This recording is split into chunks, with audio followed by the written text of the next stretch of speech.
नमस्कार मित्रों, मेरे YouTube चैनल पर आपका हार्दिक स्वागत है। मेरे चैनल पर आपको ज़्यादातर बॉलीवुड, हिंदी सिनेमा की जो मशहूर हस्तियां हैं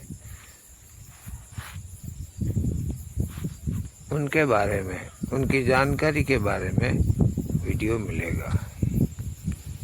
जो हिंदी सिनेमा के बारे में जानकारी के जो इच्छुक हैं उनके लिए मेरा वीडियो परफेक्ट है। तो आइए करते हैं शुरुआत। आज मैं आपको देवानंद की गाइड फिल्म के बारे में, उनकी जानकारी के बारे में बताने वाला हूँ। आज मैं आपको देवानंद की फिल्म गाइड के बारे में कुछ खास जानकारी देने वाला हूँ, तो आप ध्यान से सुनिए। गाइड 1965 में फिल्म रिलीज हुई थी, 65 में बनी थी और हिंदी भाषा की फिल्म थी। ये भारत के प्रसिद्ध अंग्रेजी लेखक R.K. नारायण के द गाइड नाम के उपन्यास पर आधारित है। और संक्षेप में फिल्म शुरू होती है वर्तमान से, जब राजू यानी देवानंद जेल से रिहा हो जाता है, और फिर कहानी अतीत में चलती है कि राजू एक गाइड है, पर्यटकों को ऐतिहासिक स्थलों में घुमाकर अपनी कमाई करता है। एक दिन एक अमीर और बूढ़ा पुरातत्वविद मार्को किशोर साहू, उनकी युवा पत्नी रोजी वहीदा रहमान, जो कि एक वेश्या की बेटी है, के साथ में शहर में आता है। मार्को शहर के बाहर गुफाओं में कुछ शोध कार्य करता है और अपनी गाइड के रूप में राजू को काम देता है। वो एक नई गुफा का पता लगाता। अपने काम में इतना खो जाता है कि रोजी पर ध्यान नहीं देता। जब मार्को गुफा की खोज में लगा हुआ है तो राजू रोजी को सैर सपाटे के लिए ले जाता है और उसके नृत्य क्षमता, मासूमियत की बुरी बुरी प्रशंसा करता है। रोजी राजू को बताती है कि वो एक वेश्या की बेटी है और वो समाज में सम्मान हासिल करने के लिए कैसे मार्को की पत्नी बनी, लेकिन इसके लिए उसने एक बड़ी कीमत चुकाई है, क्योंकि उसे नृत्य का जुनून है, जबकि वो मार्को को सख्त नापसंद है। इस बीच रोजी जहर खाकर आत्महत्या करने की कोशिश करती है। इस घटना की खबर मिलने पर मार्को गुफाओं से वापस आता है और रोजी को ठीक देखकर काफी नाराज होता है और रोजी से कहता है कि उसकी आत्महत्या करने की कोशिश एक नाटक थी, अन्यथा अगर वो वास्तव में मरना चाहती है, अधिक नींद की गोलियां खाकर ये आसानी से कर सकती थी। एक दिन जब वो रोजी गुफाओं में जाती है तो पाती है कि मार्को एक आदिवासी लड़की के साथ प्रेम रच रहा है।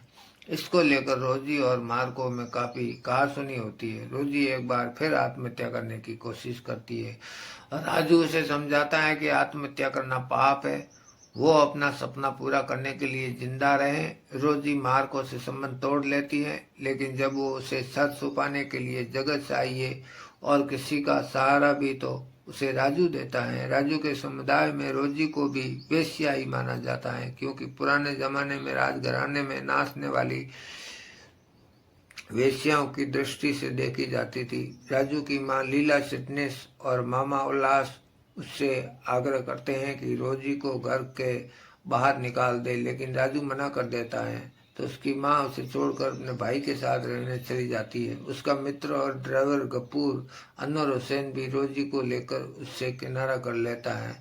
राजू की आमदनी खत्म हो जाती है और पूरा शहर उसके खिलाफ हो जाता है। इन सब के बावजूद राजू रोजी को एक गायक और नृत्यंगना बनने के लिए प्रोत्साहन करता है और उसकी मदद भी करता रहता है, और मदद से जल्दी रोजी एक स्टार बन जाती है। जो जो रोजी ऊंचाइयों को छूती है, राजू आवारागर्दी करने लगता है और उसे जुए और नशे की लत लग जाती है।